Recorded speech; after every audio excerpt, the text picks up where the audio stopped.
येत्या 2 दिवसावर आषाढी वारीचा सोहळा आळंदी येथे होत असताना आपण इंद्रायणी नदीची परिस्थिती पाहतोय की जैसे ते तैसे, कुठल्याही प्रकारचा बदल याच्यात झालेला दिसत नाही। अनेक वर्ष झाली अनेक संघटना या बाबतीत आवाज उठवत आहेत, अनेक आमचे पत्रकार बांधव या बाबतीत मीडियामध्ये आवाज उठवत आहेत, पण यावर कुठल्याही सरकारचा एखादा प्रतिनिधी दाद देताना दिसत नाही। आता अधिवेशनात 2 दिवसापूर्वी 400-500 कोटीचा कुठेतरी एक इंद्रायणी नदीच्या संदर्भात एक विषय झाला आणि तो फक्त कागदोपत्रीच घोडे नाचवण्यापुरता झालाय का?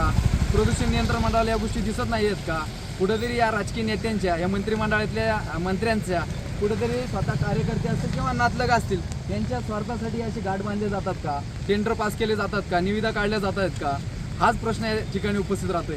अनेक वर्ष झाली आपण इंद्रायणी नदीची परिस्थिती पाहतोय। आता मागच्या काही दिवसापूर्वी दिव परिसरात अनेक मासे मेलेले आपल्याला दिसत आहेत। आळंदीमध्ये अनेक मोठे मोठे ढीग खच पडले, मृत माशांचे खच पडलेले आपण पाहिले, पण कुठल्याही प्रकारचा बदल यात होताना दिसत नाही। फक्त कुठेतरी प्रशासकीय हे जे अधिकारी आहेत ते कागदोपत्री घोडे नाचवत आहेत आणि आमची वारकरी आणि शेतकऱ्यांची दिशाभूल करतायत। हे किती दिवस अशाच गोष्टी चालणार आहेत?